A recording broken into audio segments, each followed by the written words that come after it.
So hello भाई और बहनों, तो आप देख रहे हो अपना चैनल ओपन स्टूडियो में आपका होस्ट है दोस्त। तो आज हम देखेंगे वर्क एनर्जी एंड पावर, यानी कि आप क्या काम करते हैं अकॉर्डिंग टू फिजिक्स। ठीक है, फिजिक्स फिजिकल ये चीज आपको हम बहुत बार बताएंगे बीच में। तो चलिए, और ये चैप्टर हमको मेरा पर्सनल फेवरेट नहीं है, ठीक है, इसलिए छोटा है बताएंगे। अब बकवास बहुत रहेगा, तो बकवास से डरने का नहीं ना, पूरा वीडियो देखने का है ना बोल के। तो ठीक है, तो चलिए शुरू करते हैं हमारे एक और बकवास के।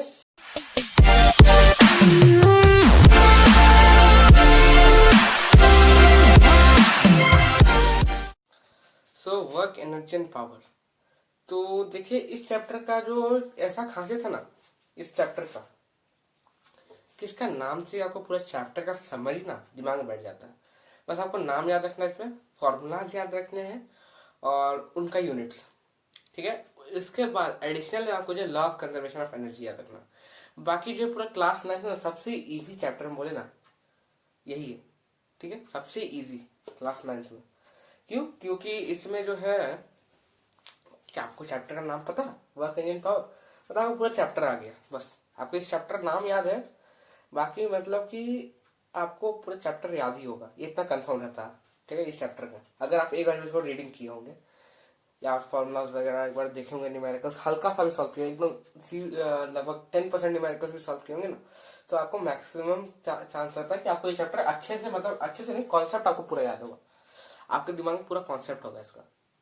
ठीक है, अब वो चलते हैं। तो वर्क इन पावर के नाम ही से पता चलता था, पहले नाम से ही स्टार्ट करते हैं। तो वर्क, वर्क क्या होता है? It is said to be done, to be done when some force produces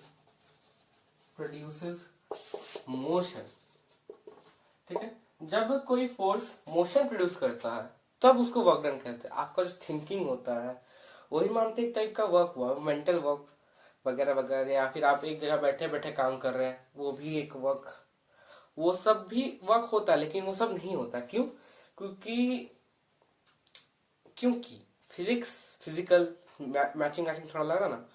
तो फिजिकल जो आप वर्क करें, यानी कि दौड़ना, कूदना, किसी को पुश करना, पुल करना, ऊपर जाना, नीचे आना, ये सब जो है गया आपका वर्क आता है। क्योंकि फिजिक्स फिजिकल बस इतना दिमाग में बैठाइए।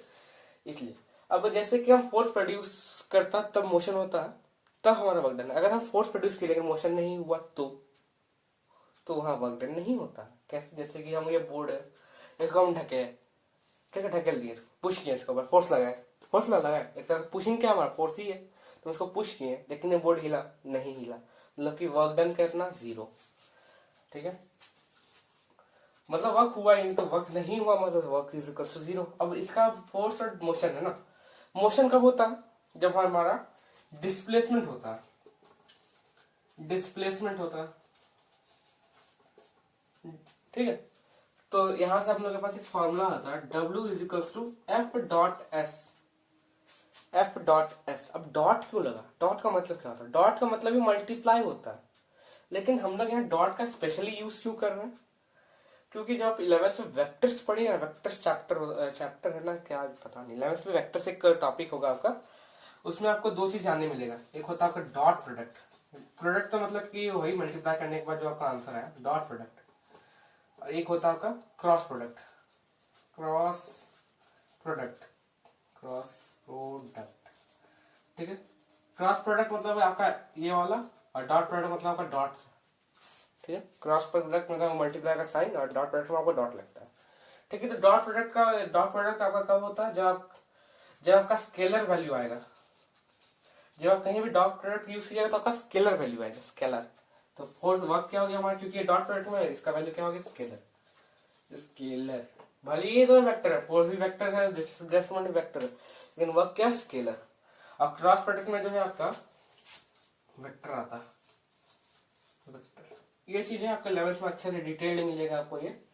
ठीक है, अगर किसी को इसमें ज्यादा इंटरेस्ट आ रहा तो 11th का एनसीईआरटी निकालिए, नहीं तो अभी तो फोन तो सबके पास है, एनसीईआरटी बुक डाउनलोड कीजिए, पढ़ते जाइए, हो गया। अच्छा, तो हमेशा क्या, जो अगर हम वर्क ही अप्लाई करते हैं तो हमेशा क्या बिना कोई एंगल का जाता है क्या? कभी कभार कुछ एंगल भी तो होता है ना, जैसे कि क्या बोलेंगे, जैसे कि आप जो है यहाँ पे कुछ एंगल है, आप जो है मान लेते हैं यहाँ पे बॉक्स रखा है हमारे पास, ये यहाँ पे आपका जो है बॉक्स रखा हुआ है, ठीक है। आप इसको धक्का इधर दे रहे हैं, ठीक, लेकिन बॉक्स जो है उठेगा तो इधर साइड ना, जाएगा तो इधर स्लाइड का ऊपर जाना है उसको, तो हम भले फोर्स सीधा लगा लेकिन जाएगा तो ऊपर, ठीक है। तो यहाँ पे देख सकते हैं कि अगर हम इसको फोर्स को अगर हम इधर साइड ड्रॉ कर दें तो कोई गलती तो नहीं होगी। तो यहाँ देख सकते हैं ये आपका डिस्प्लेसमेंट है, ये आपका फोर्स का लाइन है, तो इसका बीच में कुछ एंगल आ रहा है, कुछ एंगल आ रहा है ना, यहाँ पे कुछ एंगल का फॉर्मेशन हो रहा है हमारा। तो उस एंगल को हम लोग जनरली डिनोट करते हैं थीटा से। थीटा से आपका एंगल को इंडिकेशन, जैसे वेरिएबल होता है ना आपका एक्स वाई जेड, तो यहाँ पे थीटा यूज करते हैं एंगल के केस में, ठीक है। तो कुछ थीटा एंगल से ये जा रहा एंगल है आपका फोर्स और डिस्प्लेसमेंट के बीच में। तो ये जो एंगल आता है ना, इससे आपका वर्क का एक जो आपका फॉर्मूला होता है ना, वो और थोड़ा बढ़ जाता है। वो कैसे? कॉस थीटा नामक टर्म सुना है? कॉस थीटा, ट्रिग्नोमेट्री या कॉस थीटा नहीं सुना तो आज सुन लीजिए, क्योंकि वर्क का जो ओरिजिनल फॉर्मूला होता है F dot S cos theta, cot ही लीजिए, कॉस मतलब F dot S cos theta, ठीक है, कॉस थीटा। अब बात आता है कि अगर कॉस थीटा था तो हम लोग पहले ही सारा जानकारी देना चाहिए, हम लोग को पहले एफ एस से क्यों इंट्रोड्यूस कराया गया? क्योंकि भैया आपका जो 9th में है ना, उसमें सब आपका जो है कि आपका सब प्लेन सरफेस पे होता है, जिसमें आपका फोर्स इधर जा रहा है, डिस्प्लेसमेंट इधर जा रहा है, और दोनों के बीच का जो आप इधर एंगल देख सकते हैं, ऐसे अगर हम इसको बढ़ा दिए तो एंगल कितना 0 डिग्री का एंगल है ना, 0 डिग्री का एंगल पे है। तो अगर 0 डिग्री एंगल है तो cos 0 का अगर आपको वैल्यू पता हो, किसी किसी को पता होगा cos 0 डिग्री का वैल्यू होता है 1। तो अगर हम cos थीटा यानी cos 0 के जगह हम 1 पुट करें तो f डॉट s इंटू 1 यानी कि f dot s force into displacement, वही बात आ गया। तो उसको ज्यादा बड़ा नहीं करते हुए हम लोग अभी बस इतना पढ़ते हैं। cos थीटा आपको आगे पढ़ना है तो cos का वैल्यू बता देते हैं, अगर किस कोई एडिशनल बुक्स वगैरह बनाता होगा तो उसको उसके लिए अच्छा है एक्स्ट्रा। cos 30 होता है, cos 30 का वैल्यू होता है आपका √3/2, cos 45 का वैल्यू होता है आपका 1/√2, cos 60 का वैल्यू होता है आपका 1/2, ठीक है। ये वाला आपको याद रखना, work is equals to F S cos theta. ये जो है रियल फॉर्मूला, और अभी आपको 9th के लिए बस इतना याद करना है।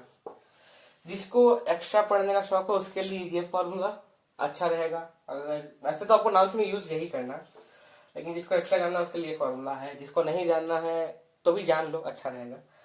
और फिर आपका cos 90 ये हो जाता है आपका 0, ठीक है, ये आपका 0 होता है, ठीक है।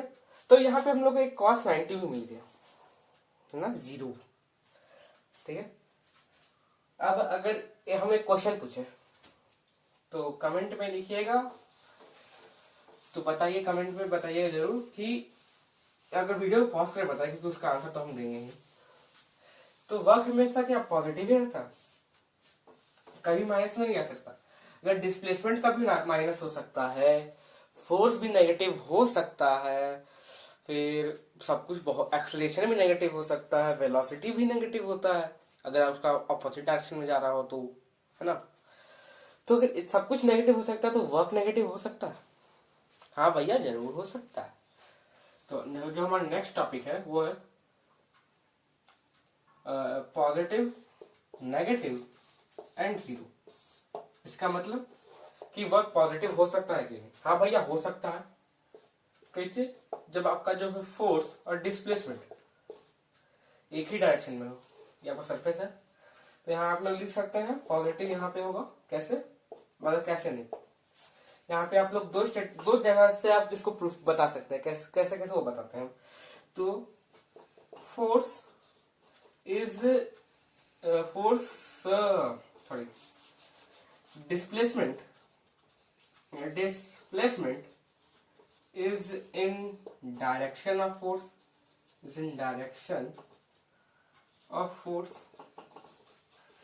जब ये चीज होगा displacement is in direction of force. अच्छा, आप लोग को हम मोशन में भी यही चीज बताए थे। जब आपका मोशन मतलब कि आपको एक पर्टिकुलर डायरेक्शन दिया जाता है, जैसे कि आपको लेना है ईस्ट, तो डायरेक्शन ऑफ ईस्ट, ठीक है। अगर आपका दिया हो कि डिस्प्लेसमेंट इधर हो रहा है, तो हम लोग डिस्प्लेसमेंट जो है एस इधर हो रहा है, तो मतलब क्या लेते हैं हम लोग माइनस एस लेते हैं, ठीक है।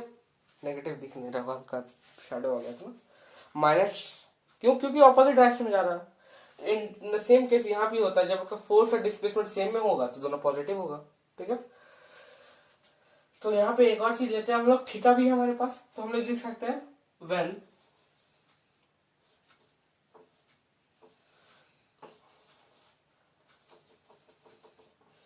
देयर इज acute angle और 0 डिग्री एंगल, 0 एंगल बोलते हैं, 0 डिग्री को 0 angle between force and displacement F and S, ठीक है। तो जब आपका फोर्स और डिस्प्लेसमेंट के बीच का एक्यूट एंगल होगा, यानी कि 90 से कम और 0 से ज्यादा, और 0 एंगल यानी 0 डिग्री, तो है आपका क्या होता है, वहां पे भी पॉजिटिव आता है। अब नेगेटिव का बात, अब तो हम आपको ये कॉन्सेप्ट समझा दिए ना, ये तो इसी के बेस में वो भी बनेगा नेगेटिव में। तो यानी कि आप फोर्स इधर लगा रहे हैं और डिस्प्लेसमेंट जो है आपका इधर हो रहा है, जहां पे नेगेटिव हो गया, क्या लिख सकते हैं हम लोग, नेगेटिव बॉक्स में गया, displacement is in opposite direction, displacement is in opposite direction of force, है ना। या फिर हम लोग लिख सकते हैं व्हेन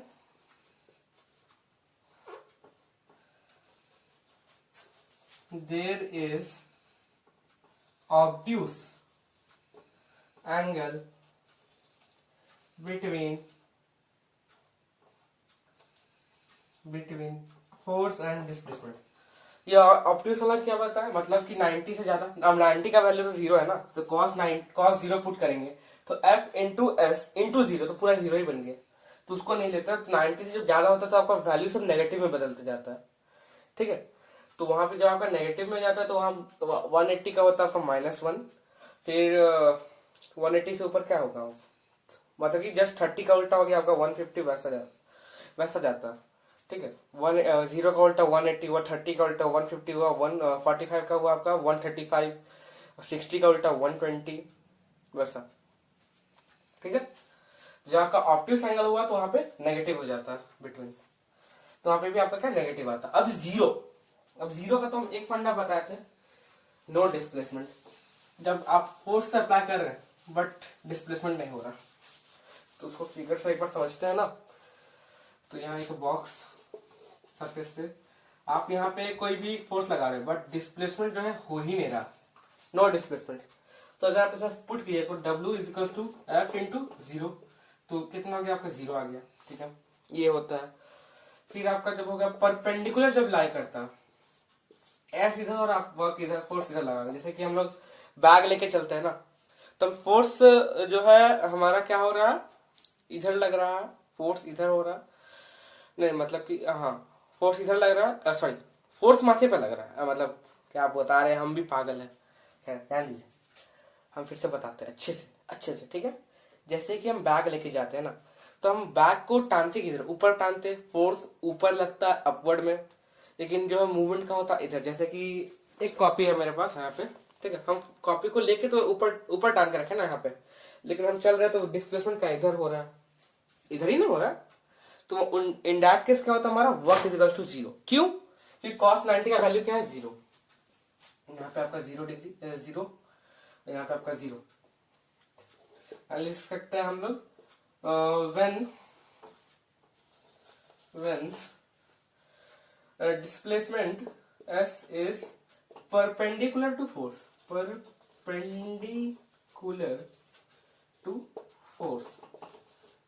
फोर्स, और यहां लिख सकते हैं, और लिख सकते हैं when there is no displacement,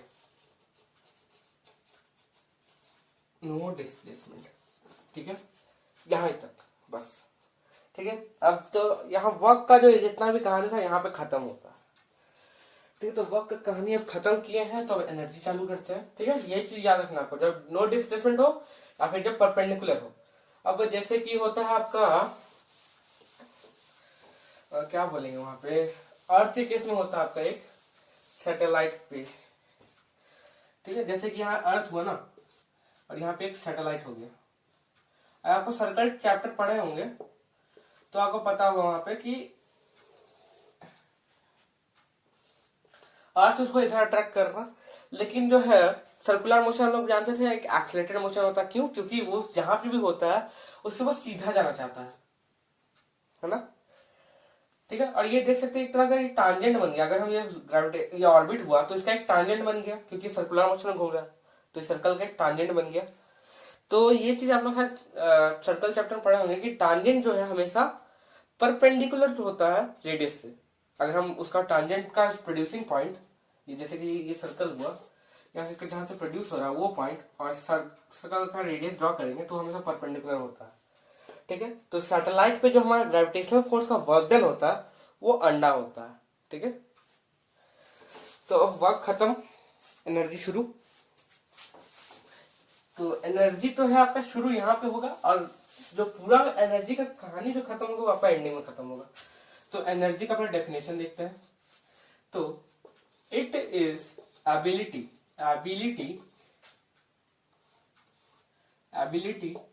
to do work, यानी आप कितना काम कर सकते हैं। आपके पास जितना एनर्जी होता है ना, कम कीजिएगा आप। ठीक है, वो होता है आपका it is ability to do work. तो अब यहाँ पे एक चीज नोटिस करने का बात है, अगर आप एनर्जी का फॉर्मूला जो है वो वर्क डन का ही होता है। क्यों? क्योंकि आप जितना काम कीजिएगा उतना ही ना आपको एनर्जी लगेगा। नहीं तो आप जैसे कि आप समझिए आप जो है इतना सा काम किए तो उसके लिए क्या आपको इतना सा एनर्जी लगेगा? नहीं। आप इतना काम किए तो आपको उसमें इतना ही एनर्जी लगेगा, आप इतना काम किए तो उसमें आपको इतना ही एनर्जी लगेगा। मतलब कि आप साइज बता रहे हैं, वैसा नहीं कि ये कोई काम थोड़ी हो गया। ठीक है, तो उसके मुताबिक होता है वो।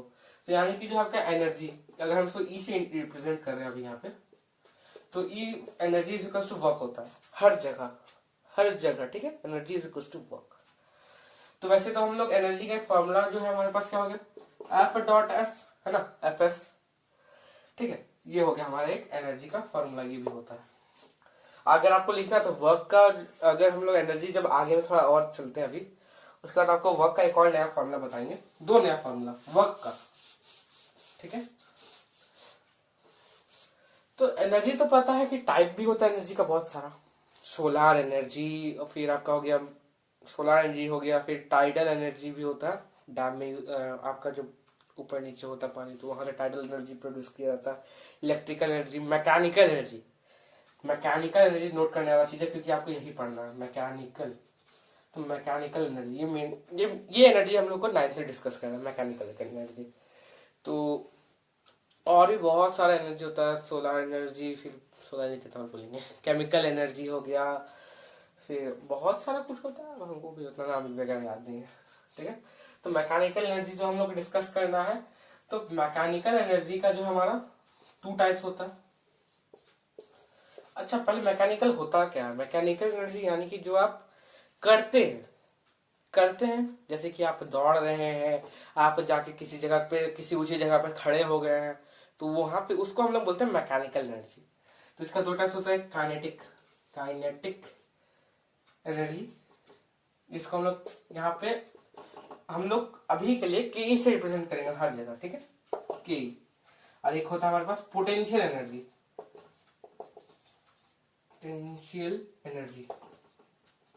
यानी कि पी डॉट ई। ठीक है, इसको पी से इंडिकेशन करेंगे हम लोग अभी के लिए। ठीक है, हमको एग्जैक्ट तो याद नहीं, इसका शायद यू से इंडिकेशन होता है पोटेंशियल एनर्जी का, शायद हमको अभी कैपिटल यू से, हमको एग्जैक्ट अभी याद नहीं आ रहा। ठीक है, तो हम इसको के से इंडिकेशन कर रहे हैं, इसको पी से इंडिकेशन कर रहे हैं। ठीक है, तो काइनेटिक एनर्जी अब होता क्या, जब आप जैसे कि आप दौड़ रहे हो, तो आपके अंदर कौन सा, जब आप मूव कर रहे हो तो आपके अंदर काइनेटिक एनर्जी आता है, और जब आप किसी ऊपर ऊंची जगह पे खड़े हो गए तो वहां पे आपके पास पोटेंशियल एनर्जी आता है। तो यहां से हम लोग डेफिनेशन लिख सकते हैं, kinetic energy, energy of a energy of a body due to motion, due to its motion, मतलब उसके मोशन था ना, ड्यू टू इट्स मोशन। और यहाँ पोटेंशियल एनर्जी का हो गया हमारे पास energy of body due to its position and shape से भी होता है। शेप वाले से आप इलास्टिक को, एक रबर बैंड को टान दिए, इलास्टिक को टान दिए, खींच दिए, उसको लंबा कर दिए, उस टाइम के लिए उसके पास पोटेंशियल एनर्जी आता है। ठीक है, और जैसे आप उसको रिलीज कीजिए, जैसे कि आप एक रबर बैंड लिए, उसको ऐसे खींचे मजाक से, उसके बाद मारने के लिए दूसरा को छोड़ दिए, तो वो जो पोटेंशियल एनर्जी था वो काइनेटिक एनर्जी में बदल जाता है। क्यों? क्योंकि अब पकड़ के हम लोग खींच रहे थे, उसके बाद पोटेंशियल एनर्जी आ गया शेप के कारण। ठीक है, और जब हम उसको छोड़ते हैं तो क्या होता है, वो शेप, पोटेंशियल एनर्जी कैसे बदलता है, काइनेटिक एनर्जी में। तो ये सब कैसे होता है ये हम लोग अभी लास्ट में जानेंगे, law of conservation of energy से, जो हम बताया था आपको पहले। तो वहां पे जो होता है वो, अब पोटेंशियल एनर्जी का एक शेप, एक पोजीशन होता है, एक शेप होता है। तो पोजीशन पे हम लोग ज्यादा, 9th में हम लोग पोजीशन के बारे में जानना है, शेप के बारे में नहीं जानना है। ठीक है, जैसे आपका एनसीईआरटी में वही बता रहे हैं। तो पोजीशन से क्या होता है, पोजीशन वाले को बोलते हैं हम लोग ग्रेविटेशनल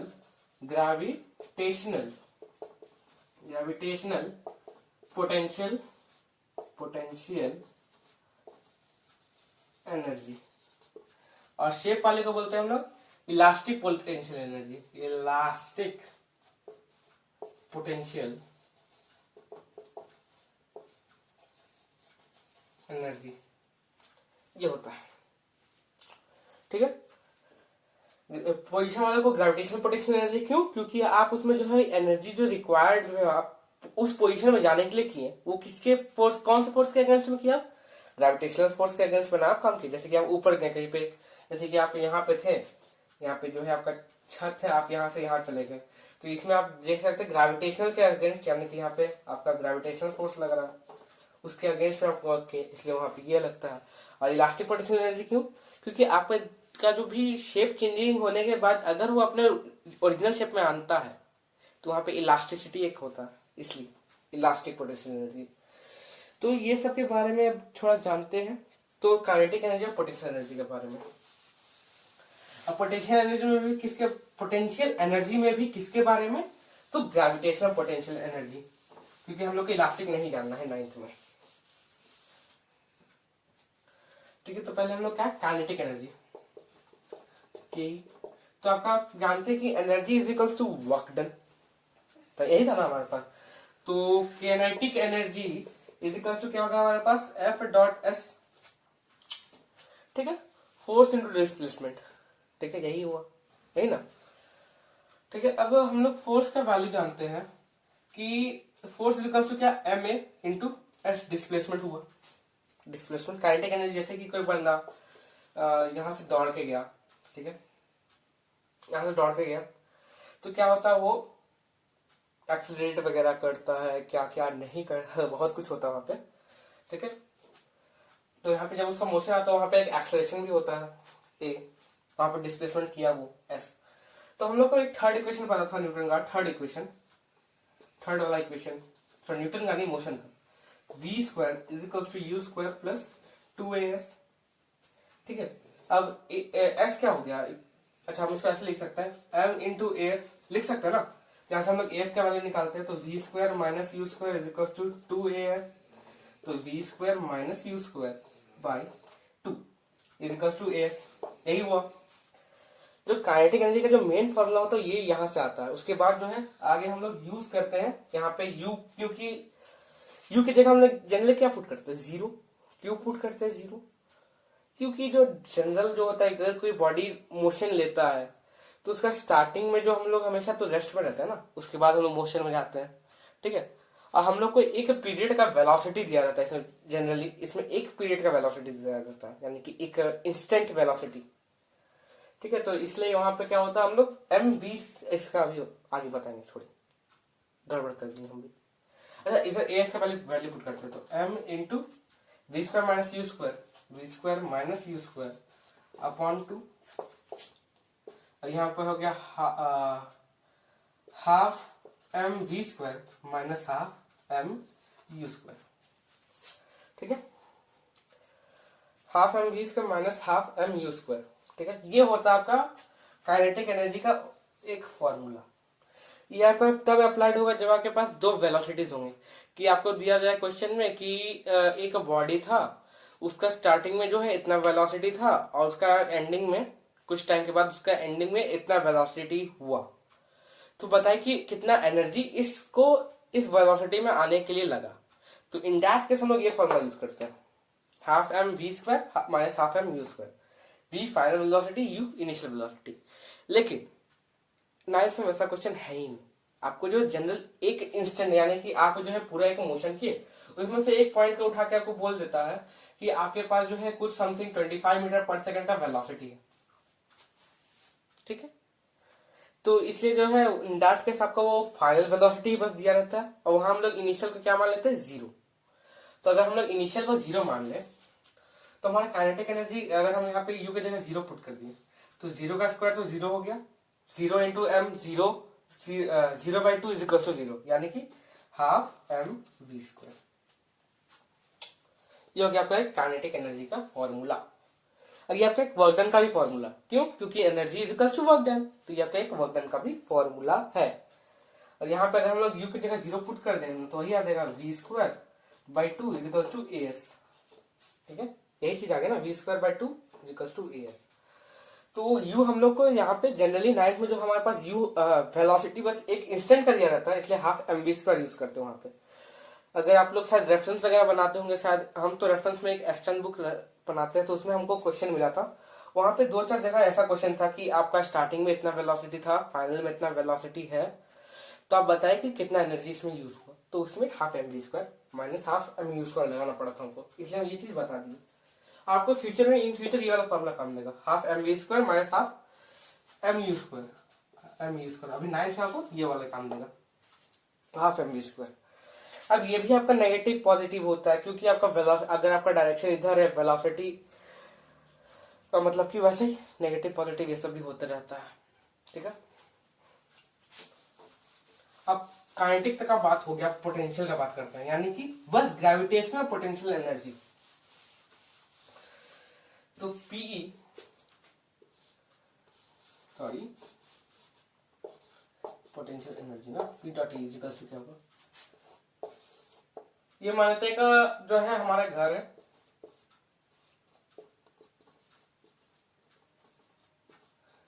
एक बंदा यहाँ पे खड़ा है, समथिंग हाइट एच पे। ठीक है, सुसाइड मतलब कि क्या बोलेंगे यहाँ पे, क्या बोल रहे थे हम भी, अच्छा कुछ हाइट पे, मतलब बिल्डिंग के ऊपर, जैसे कि हम लोग टेरेस पे कभी कभी पतंग चलाने के लिए जो है खड़े होते हैं, पतंग चलाने के लिए जाते हैं, तो वैसा ही वो वहां पे छत पे खड़ा था, कुछ सोच रहा था या विचार कर रहा था, पता नहीं क्या करने के लिए गया था, वो कुछ काम करने के लिए गया था। तो उसके ऊपर वो कितना एनर्जी, यहाँ पे पोटेंशियल एनर्जी क्या करता है, कितना एनर्जी उसको यूज हुआ कि वो छत पे गया, तो पोटेंशियल एनर्जी कितना एनर्जी यूज किया कि वो छत पे गया, उसके लिए हम लोग जानते हैं कि energy is equal to work done, यानी पोटेंशियल एनर्जी भी एक तरह का वर्क डन ही हुआ, यानी कि एफ डॉट एस, फोर्स क्या होता है एम ए, एस क्या है यहाँ पे, डिस्प्लेसमेंट कौन सा किया, हाइट वाला डिस्प्लेसमेंट किया, तो एफ एम ए एच। ठीक है, एम ए एच, और यहाँ पे हमारा ए क्या हो जाता है, acceleration, acceleration due to gravity, यानी कि एम जी एच। ठीक है, एम जी एच, क्योंकि ग्रेविटेशनल के अगेंस्ट में तो एक्सेलरेशन तो जी का लगेगा ना। ठीक है, तो यहाँ M G H, M G H, M D H, M G H, matching matching, खैर एम जी एच। तो ये हो गया आपका एक पोटेंशियल एनर्जी का formula, PE is equal to M G H, M G H, M G H. पूरा सही में वो वाला मसाला सुनते बहुत नाम से पहले, अब पावर पे चलते थोड़ा सा। तो पावर क्या? ताकत। ठीक है, तो इसको हम लोग बोल सकते हैं capacity of doing work. Capacity, कितना आप कर सकते हैं वैसा। सॉरी, हाँ ठीक है। तो पावर जो होता है इसका एक जनरल डेफिनेशन जो होता है आपका, it is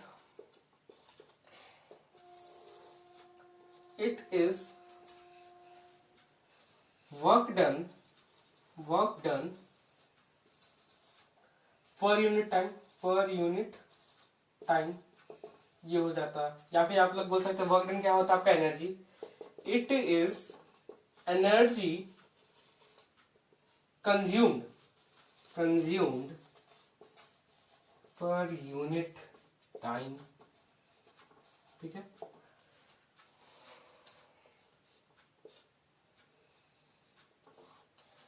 per unit time. ठीक है, तो अब हम लोग को पता है कि ये डेफिनेशन से हम लोग एक फॉर्मूला निकाल सकते हैं। डेफिनेशन पढ़ के बहुत दिन के दिमाग में फॉर्मूला बन गया होगा शायद। तो पावर का हम लोग क्या पी से इंडिकेशन कर रहे हैं यहाँ पे, बस पी से। तो is equals to W by T, या फिर लिख सकते हैं पी इज इक्वल्स टू, क्या लिख सकते हैं हम लोग, ई बाई टी। ठीक है, वर्क अपॉन टाइम या एनर्जी अपॉन टाइम, ये हो गया। ठीक है, अब पावर जो है ताकत बोलते हैं ना पावर। तो एक बुढ़ा भी अगर उतना ही काम करे और एक जवान भी उतना ही काम करे, तो हम लोग क्यों बोलते हैं कि जवान के पास ज्यादा ताकत है, पावर ज्यादा उसके पास। क्यों? क्योंकि वो कम टाइम पे उतना काम कर देता है। जैसे कि आपको हम कुछ काम दिए, आप जो है एक दिन में खत्म कर दिए। वहीं अगर हम किसी वृद्ध व्यक्ति को देंगे तो वो सारे 1 महीना लगा दे। तो इसीलिए जो है टाइम इनवर्सली प्रोपोर्शनल, यानी कि टाइम ज्यादा लिया तो पावर कम होगा, और टाइम कम लिया तो पावर ज्यादा होगा, बस। अच्छा, अगर हम इस फॉर्मूला को और सा तोड़ देते हैं, यानी कि W को जगह हम पुट करते हैं F into S upon time. ठीक है, अब यहाँ पे हम लोग देख सकते हैं एस बाई टी क्या होता है। S by T displacement by time, velocity. यानी कि हम लोग लिख सकते हैं क्या लिखेंगे इसको, एफ बी। ठीक है, फोर्स इंटू वेलोसिटी। ठीक है, power is equal to force into velocity, ये हो सकता है। ठीक है, अब पावर का यूनिट, अच्छा किसी का भी तो यूनिट नहीं बताया ना, वो ही बताते हैं अब। तो वर्क का यूनिट जो होता है आपका, क्या हो गया आपका, एफ इंटू एस। वर्क होता है आपका एफ इंटू एस, यानी कि फोर्स यानी कि न्यूटन इंटू डिस्प्लेसमेंट मीटर यानी कि हो गया आपका न्यूटन मीटर। तो इसको न्यूटन मीटर बोल लिख सकते हैं, लेकिन हम लोग न्यूटन मीटर नहीं लिख के क्या लिखते हैं, joule, represented by capital J. अब हम जानते हैं energy is equal to work done, यानी कि एनर्जी का यूनिट भी क्या हो गया, जूल। अब पावर का यूनिट आप लिख सकते हैं, जैसे कि लिखे वर्क बाय टाइम, यानी कि जूल पर सेकेंड, ये लिख सकते हैं। या फिर जो है फोर्स इंटू वेलोसिटी क्या करेंगे, फोर्स क्या होता है न्यूटन मीटर सेकेंड, तो यानी कि आपका केजी मीटर पर सेकेंड स्क्वायर इंटू मीटर पर सेकेंड, यानी कि हो गया आपका केजी मीटर स्क्वायर पर सेकेंड क्यूब। ये हो सकता है, ये कुछ उठपटांग सा लगता है, तो इसको हम लोग नहीं समझते वैसे भी। जूल पर सेकेंड क्या रखिए, और जो जूल पर सेकेंड क्या होता है हमारा, वाट, WAT वाट। ठीक है, ये होता है आपका ऐसा यूनिट ऑफ पावर, वाट। तो 1 watt is equal to 1 joule per second. इतना आपका अगर वर्क डन हुआ, 1 सेकेंड में 1 जूल वर्क काम करते हैं। ठीक है, तो होता है। अब आगे चलते हैं थोड़ा सा, और ये तो ऐसा यूनिट हो गया ना। अब कमर्शियल यूनिट भी कुछ होता है। कमर्शियल यूनिट यानी कि जो हम लोग डेली लाइफ में जो यूज होता है वाट का। तो बल्ब में बस हम लोग जानते हैं वाट यूज होता है आपका, कि 9 वाट का बल्ब चाहिए, भी तो एलईडी वाला 9 वाट का आता है। फिर पहले जो येलो वाला आता था वो कितना, 95 वाट, 60 वाट, 70 वाट, 75 वाट, उतना आता था। ठीक है, तो और जो आपका होता है एक मेगावाट होता है। मेगावाट ये होता है आपका 10⁶ वाट। किलोवाट होता है आपका 10⁻³ वाट, यानी कि 1000 वाट। ये हो गया आपका 1 लाख वाट, शायद 1 लाख ही आएगा ना, इकाई दाई सैकड़ा, इकाई दाई सैकड़ा, हजार, 10,000, लाख, 10 लाख, 2 3 4 5 6, 10 लाख, 10 लाख वॉट। वही हमको लगा सर कंफ्यूजन होता, चेक कर लेते हैं। ये आपका एक तो हॉर्स पावर। हॉर्स पावर पीछे रखने का भी कहानी था, वो कहानी बताते हैं। 746 वॉट होता है ये। 1 horse power is equal to 746, 1 kilowatt is equal to इतना, 1 मेगावाट इज इक्वल टू इतना। तो हॉर्स पावर क्यों रखा गया? तो ये इसका कहानी आता है स्टीम इंजन से। तो जब जेम्स वॉट ने स्टीम इंजन बनाया था, तो धीरे धीरे क्या हो रहा था, हॉर्स को स्टीम इंजन रिप्लेस कर रहा था, हॉर्स को रिप्लेस किया। तो इसलिए वहां से जो है हम लोग हॉर्स पावर आया। और इसको ऐसे बोला जाता है break horse power, break horse power इसका यूज किया जाता है, break horse power, break horse power बोल सकते हैं इसको, पावर। ये क्या, HP, H.P, और ये होगा आपका B.H.P, ब्रेक हॉर्स पावर भी बोलते हैं उसको, क्योंकि ब्रेक लगाने में उतना ही पावर लगता है इतना जितना उससे चल रहा, ठीक है, ब्रेक हॉर्स पावर। तो ये हो गया आपका। अब एक कमर्शियल यूनिट ऑफ एनर्जी भी होता है। अब एनर्जी जैसे कि आप घर में आप इलेक्ट्रिसिटी यूज कर रहे हैं, बिजली यूज कर रहे हैं, है ना। तो आप अगर तो आप क्या एक ही चीज यूज करें, क्या एक ही चीज यूज करें? आप पंखा भी चला रहे हैं, पंखा का स्पीड तो बहुत ज्यादा होता है, यानी कि वेलोसिटी बहुत है। अगर वेलोसिटी बहुत है, उसका भी अगर हम लोग स्क्वायर कर डाले, समझ सकते हो कहाँ जाएगा। तो यानी कि बहुत बड़ा यूनिट, बहुत ज्यादा अमाउंट में यूज हो जाएगा। तो उसके लिए हम लोग एक यूनिट निकलता है एनर्जी का, वो है आपका किलोवाट आर। इसको KWH से इंडिकेट करते हैं, किलोवाट आर। अब किलोवाट आर, अब दिमाग में जो किलोवाट यानी कि ये तो हमारा पावर हो गया, ठीक है, पावर हो गया। लेकिन इसको हम लोग क्या जानते हैं, यानी कि पावर, यानी किलोवाट क्या हो गया हमारा, पावर इंटू आवर, क्या हमारे पास टाइम, यानी कि हम लोग पावर क्या जानते हैं, हमारे पास क्या होता है, energy by time into time. तो टी कैंसिल हो गया, आगे ना आपका एनर्जी। तो किलोवाट आवर का वैल्यू भी जान लेते हैं। ये तो हम लोग बता दें कि कैसे एनर्जी होता है किलोवाट आवर। तो उसका यूनिट से अगर आप इसको यूनिट बाय यूनिट मल्टीप्लाई करते हैं तो आपका लास्ट में एनर्जी ही बचता है। तो पावर इंटू टाइम हुआ इसका मतलब ना।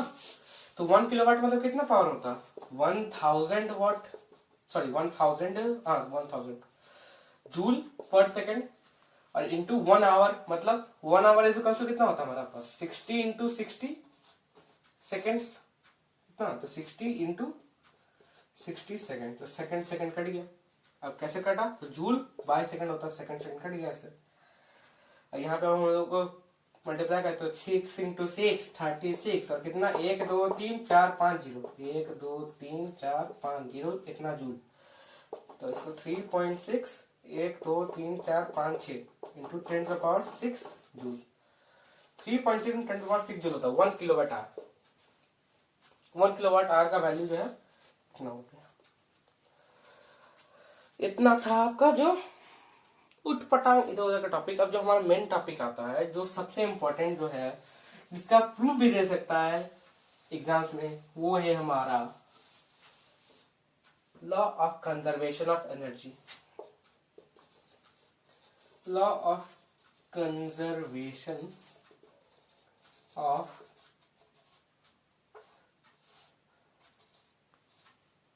मैकेनिकल एनर्जी हम लोग पढ़े ना, मैकेनिकल एनर्जी, मैकेनिकल एनर्जी। तो आपको इसमें जो है क्या, आपका टोटल मैकेनिकल एनर्जी कंजर्व्ड रहता है। टोटल, जैसे कि हम लोग law of conservation of momentum में देखे थे, टोटल मोमेंटम जो है, टोटल इनिशियल मोमेंटम कंजर्व रहता है, टोटल मोमेंटम कंजर्व रहता है, यानी कि दोनों चीज, दोनों व्हीकल्स में आता था। जैसे मोमेंटम हम लोग लेते थे, एक व्हीकल दो व्हीकल दोनों कोलाइड किया, टकराया, उसके बाद दोनों का मोमेंटम जो देखते थे कंजर्व रह जाता था। वैसे एनर्जी में हमारे पास मैकेनिकल कौन कौन सा है, kinetic energy and potential energy. तो इन दोनों का जो सम होगा वो कंजर्व्ड रहता है। काइनेटिक एनर्जी और पोटेंशियल एनर्जी दोनों का जो सम कंजर्व्ड रहता है, ठीक है। यानी कि ये चीज हमेशा कंजर्व रहेगा। ये इक्वल टू, आप कोई भी पॉइंट का आप अगर किसी चीज को ड्रॉप करते हैं, तो आप चाहे तो एकदम जहां पे आप ड्रॉप कर रहे हो वहां का टोटल एनर्जी लिख लीजिए, फिर अगर आपका कोई बीच का कोई पॉइंट उठा लीजिए, वहां पे भी सेम वैल्यू आएगा, जो आप नीचे में जो वैल्यू है वो भी सेम रहेगा आपका। तो इसका हम लोग प्रूफ देखेंगे। पहले इसका देखते हैं यूज कैसे कैसे होता है। जैसे कि आपका हो गया साउंड एनर्जी, वो भी कंजर्व रहता है, सोलर एनर्जी वो भी कंजर्व होता है। अब कैसे, तो सोलर एनर्जी कहाँ पे यूज हो गया आपका, सोलर एनर्जी से इलेक्ट्रिकल एनर्जी बना, इलेक्ट्रिकल एनर्जी से फिर आपका क्या बना, काइनेटिक एनर्जी, वही ना मोटर को घुमाया, इलेक्ट्रिकल एनर्जी से मोटर घुमा, मोटर घूमने से क्या प्रोड्यूस हुआ, काइनेटिक एनर्जी, उससे आपको पंखा मिला, पंखा जो है आसपास का एयर को मूव किया, और मोटर गर्म भी होता है, यानी कि हीट एनर्जी भी बन गया उससे। तो कुल मिला के जो आपका यहाँ पे तो एनर्जी कंजर्व हुआ ना। ऐसे आपको तो होता है कि law of conservation of energy, लेकिन हम लोग को पढ़ना law of conservation of only mechanical energy का। वैसे तो आपको हर जगह कहीं पे भी देख सकते, जैसे डैम्स में होता है। पहले जो अगर डैम, अगर हम पानी स्टोर कर देते हैं डैम पे, जैसे ये डैम हो गया, यहाँ पे आपका, यहाँ पे आपका पानी जो है स्टोर कर दिए, फिर यहाँ से बहा, यहाँ से होकर बहेगा, फिर टरबाइन होता है ना, टरबाइन वो चलता है उतना टाइम, ठीक है। तो यहाँ पे जब स्टोर था, तो यहाँ पे देखिए उसके पास कुछ सर्टेन हाइट तक है, तो उसके पास कुछ पोटेंशियल एनर्जी है। फिर जब यहाँ से फ्लो करना चालू हुआ, यानी कि उसके पास वेलोसिटी है, वेलोसिटी आने से वो क्या किया, टरबाइन को रोटेट करता है, यानी कि वो काइनेटिक एनर्जी देता है, काइनेटिक एनर्जी से टरबाइन रोटेट होता है, टरबाइन रोटेट होने से क्या होता है, इलेक्ट्रिसिटी प्रोड्यूस होता है, यानी कि इलेक्ट्रिकल एनर्जी। फिर इलेक्ट्रिकल एनर्जी आपके घर में आया, घर से फिर मोटर घूमा, मोटर घूमने से काइनेटिक एनर्जी फिर से प्रोड्यूस हुआ, और कुछ हीट एनर्जी भी प्रोड्यूस हुआ, ठीक है। वैसा होता है। अगर आप फ्रिक्शन वाला एनर्जी लेते हैं, तो फ्रिक्शन में आपका हीट प्रोड्यूस होता है, हीट एनर्जी बना, फ्रिक्शन एनर्जी हीट एनर्जी बन जाता है। फिर साउंड एनर्जी, जैसे कि वैक्यूम में अगर हम लोग कुछ बोलते हैं, तो वैक्यूम में जो भी हम लोग कुछ बोलते हैं, तो वो कहाँ जाता है, वो भी तो एक टाइप का एनर्जी है, उसको हम लोग सुन नहीं पाए तो गया कहाँ, तो वो हीट एनर्जी के फॉर्म में रिलीज हो जाता है, ठीक है। वैसा हो गया। अब हम लोग जो है इसी चीज को हम लोग प्रूव करने वाले हैं। तो भैया पहले वो डायग्राम चाहिए ना अपन को, बिना डायग्राम में मजा नहीं आता। तो मान लेते हैं एक ऑब्जेक्ट था, उसको हम लोग ड्रॉप कर दिए, ठीक है। हम लोग 3 पॉइंट लेते हैं, ये हो गया पॉइंट ए, ग्राउंड हो गया पॉइंट बी, और यहाँ से बीच का एक पॉइंट ले लेते हैं सी। बीच का नहीं, मतलब कहीं का भी, आप लोग चाहे तो एकदम ऊपर भी ले सकते हैं, एकदम नीचे भी ले सकते हैं। कुछ हाइट एच पे वो रखा है, ठीक है। इसका बॉडी का मास मान लेते हैं एम है, ठीक है। वो कुछ हाइट एच पे, ठीक है। तो हम लोग को देखना है टोटल मैकेनिकल एनर्जी कंजर्व, यानी कि के ई 4A लेते हैं भाई, 4A। तो के ई प्लस पी वो निकालना होगा। तो यहाँ देख लेते हैं हम लोग के ई प्लस पी, तो काइनेटिक एनर्जी कितना हो गया यहाँ पे।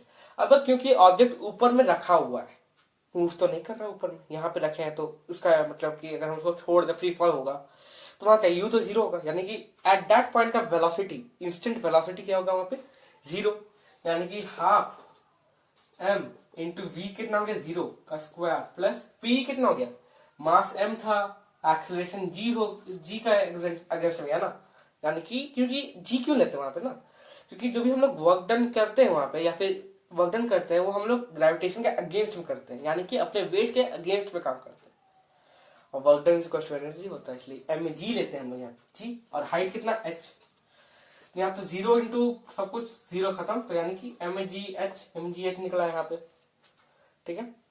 ये 4.A आया, तो 4A हम लोग यहाँ पे कोने में लिख लेते हैं, एक चार्ट बना के। तो 4A हमारा कितना है एनर्जी,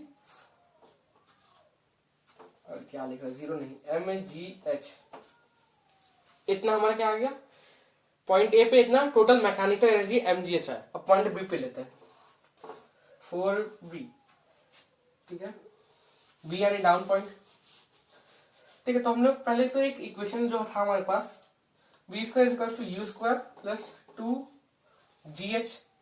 अब जी क्या है, एक्सेलरेशन, इसलिए ए का जगह हम जी से रिप्रेजेंट कर दिए उसको, और एच क्या है हमारे पास, डिस्प्लेसमेंट ही है ना, वो इतना डिस्प्लेसमेंट ट्रैवल करके जमीन में आया बेचारा, तो एच लेके ना एच की जगह, तो इसी के लिए हम ये पुट कर दिए। तो हम लोग बी स्क्वायर क्या हो गया, अब यू तो हमारा जीरो था ना, ऊपर से छोड़ दिया, तो यू जीरो हो गया, यानी कि B square is equal to 2gh, है ना। तो वही अब, और यहाँ पे देखिए आपका एच जीरो है, पॉइंट बी पे जो है एच बंदा का जीरो होगा, अगर वो या फिर कोई भी बॉडी का जीरो होगा, ठीक है। तो यहाँ पे हम लोग लिखते हैं kinetic energy half M V square plus M G H, यही ना। तो यहाँ पे वी स्क्वायर का जगह 2gh पुट करते हैं हम लोग, तो half into M into 2gh plus mg into 0।